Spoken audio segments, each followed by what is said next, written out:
Salve galera do Me Salva, tudo tranquilo?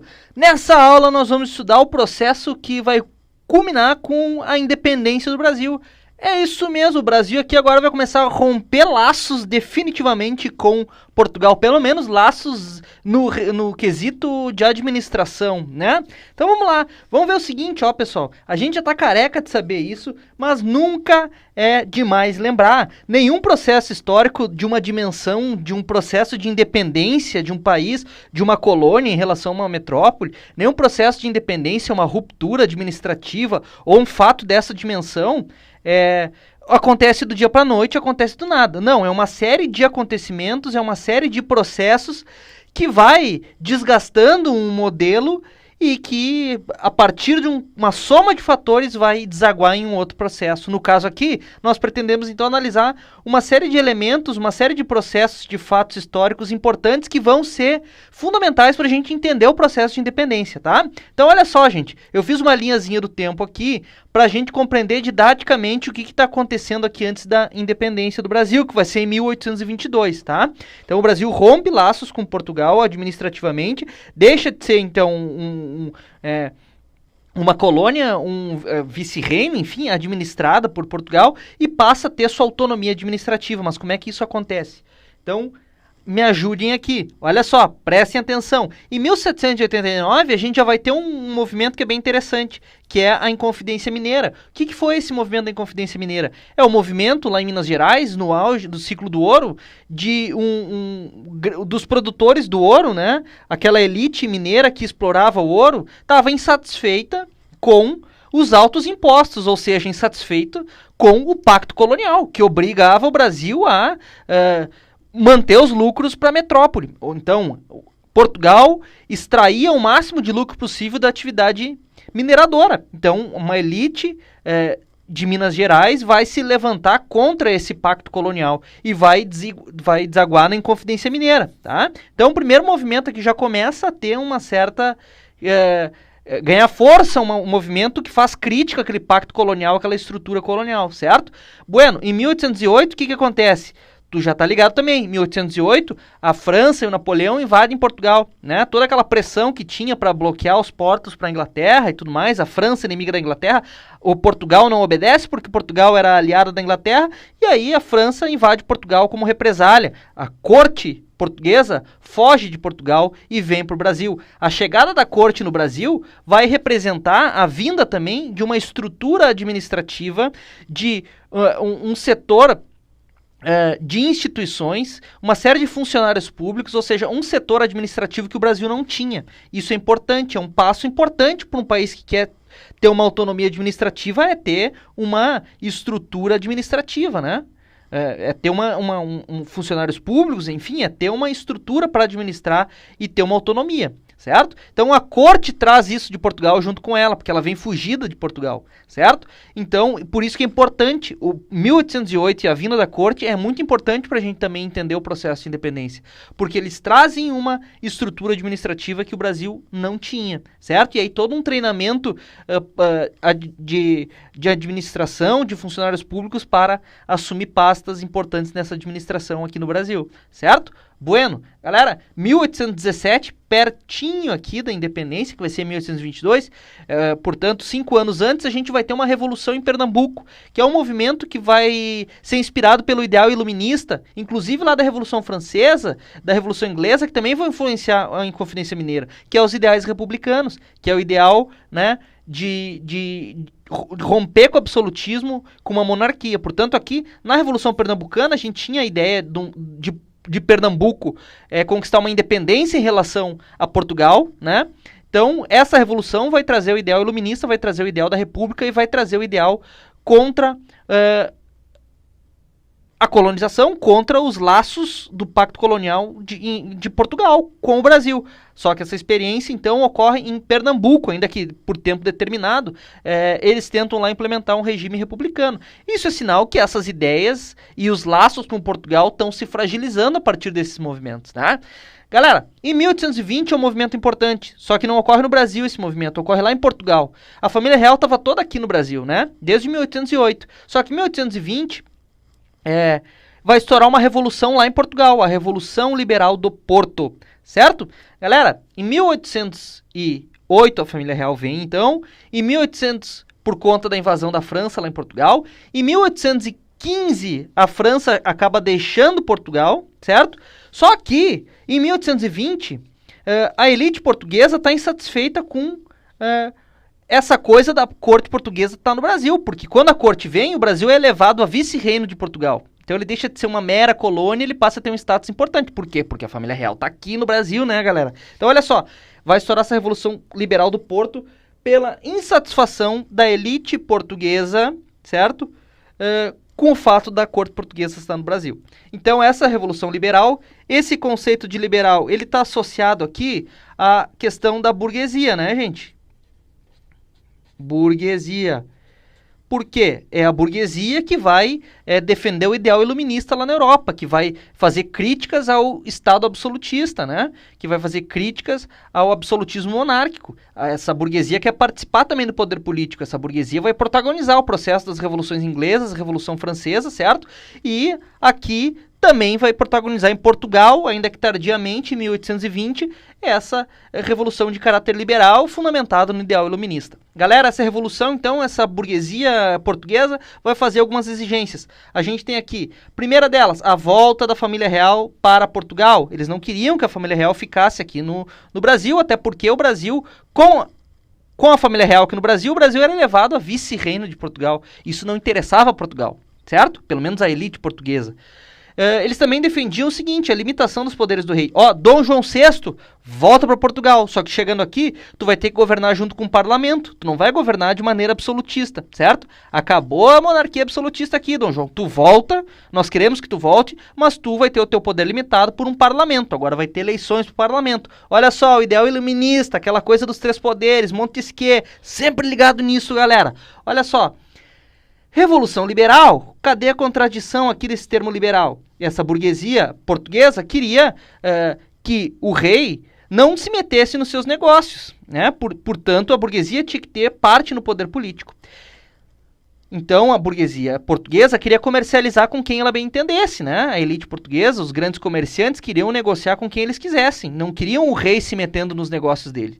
Só que, por um outro lado, a figura de um rei poderia representar a volta do Pacto Colonial. Então, liberalismo, livre negociação para nós portugueses, mas o Brasil tem que voltar à condição de mero exportador de riquezas e gerar lucros para a metrópole. Portanto, o Brasil tem que se sujeitar novamente ao Pacto Colonial.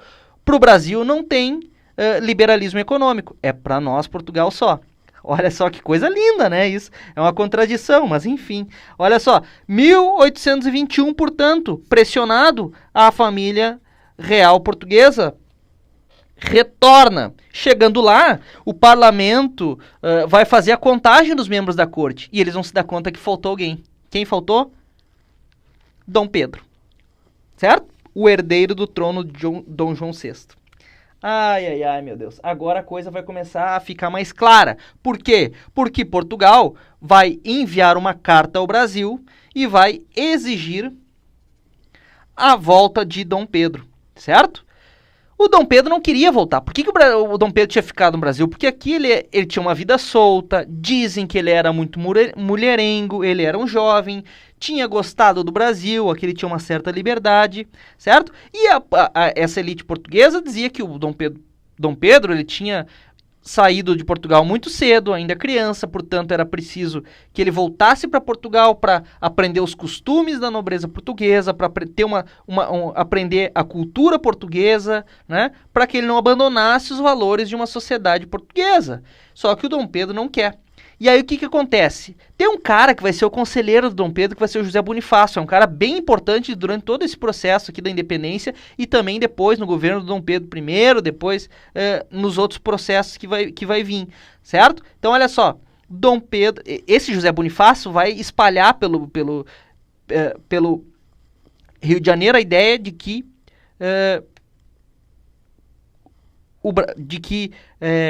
o Dom Pedro iria voltar para Portugal. Bueno, isso revoltou o povo brasileiro. O povo brasileiro queria que o Dom Pedro ficasse. Por quê? Porque o Dom Pedro ficando aqui poderia representar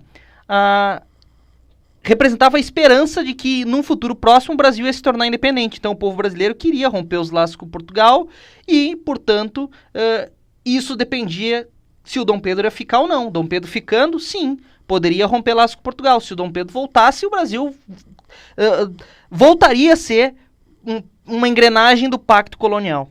Certo? Então, olha só, o povo vai até a frente da casa do Dom Pedro exigindo que o Dom Pedro fique no Brasil. E aí o Dom Pedro sai à varanda da sua casa e fala aquela famosa frase: se é pelo bem de todos e felicidade geral da nação, diga ao povo que eu fico. E aí, dia 9 de janeiro de 1822, fica conhecido como o Dia do Fico, que é o dia que o Dom Pedro decide ficar. E olha só, muita atenção aqui, Dom Pedro ficando, ele já estabelece o cumpra-se, a lei do cumpra-se. Agora, todas as leis que Portugal decretasse em relação ao Brasil, ela teria que passar pelo Dom Pedro. O Dom Pedro analisaria a lei e a partir dessa lei ele poderia decretar a lei ou rejeitar a lei. Então agora Portugal não manda e desmanda no Brasil, passa por uma instância aqui no Brasil, que é a figura do Dom Pedro. Olha só, praticamente já é um prólogo do processo de independência. Agora, uma administração o Brasil está tendo aqui, certo? Agora, Portugal não decide pelo Brasil, tem que passar por uma instância que está aqui. Essa instância aqui, no caso, Dom Pedro. Isso aqui simboliza a lei do cúmplice, ou a lei do cúmplice simboliza isso. Meus queridos, então, olha só, um passo, né? Aí ocorre que,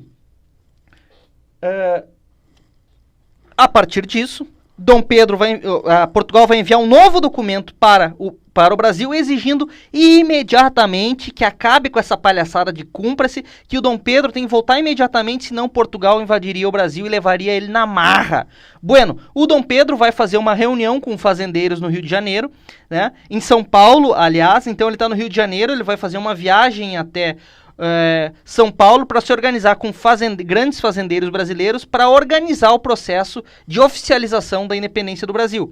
No meio do caminho, então, o Dom Pedro recebe essa carta exigindo a sua volta para Portugal. E aí ele diz, bom, a realidade está madura para a independência, eu não tenho o que fazer, eu não vou voltar para Portugal. E agora, então, nesse momento, quando ele abre essa carta, ele está às margens do Riacho Ipiranga. Vale lembrar, ele está no meio do caminho dessa viagem do Rio de Janeiro para São Paulo e ele recebe essa carta. Ele está nas margens do Riacho Ipiranga, ele recebe a carta, então, e ele não tem o que fazer, e aí decreta a independência. Ele diz, o Brasil agora é um país livre, independência ou morte. Claro que tem todo um romantismo em cima desse processo, né? Tem aquela ideia de que ele estava num cavalo, que tinha uma população em volta dele. Na verdade, não, tinha uma comitiva de assessores dele, ele estava viajando inclusive de mula, né? Porque aquela época se fazia longas viagens de mula. É claro que depois vai ter toda uma construção desse processo como um processo heróico, né? Que na verdade serviu para legitimar depois o governo do Dom Pedro I, certo? E o primeiro império brasileiro nesse período imperial que vai vir na sequência da independência. Bueno, galera, isso foi em 7 de setembro, não precisa vocês decorar a data, mas é sempre bom a gente saber essas datas importantes que dizem a respeito do nosso país.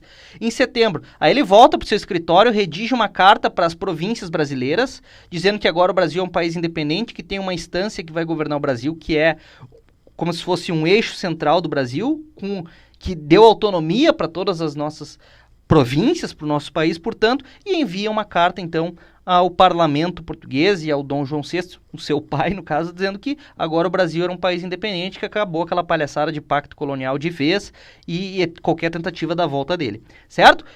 Em dezembro, a independência foi 7 de setembro, em dezembro, então, o Dom Pedro passa a ser declarado imperador, agora passa a se chamar Dom Pedro I, né? Antes era Pedrinho, agora passa a ser o Dom Pedro I. Bueno, galera, o que mudou e o que permaneceu com esse processo da independência? O que mudou de fato? Mudou que o Brasil rompeu o vínculo com Portugal, né? Acabou o pacto colonial, não vão trazer de volta o pacto colonial, porque agora a gente tem uma autonomia administrativa, nós temos a figura de um imperador que vai governar esse país, certo?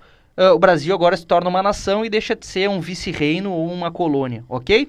Bueno, mas o que permaneceu desse processo todo? O Brasil permanece com uma estrutura agrária tal qual, né?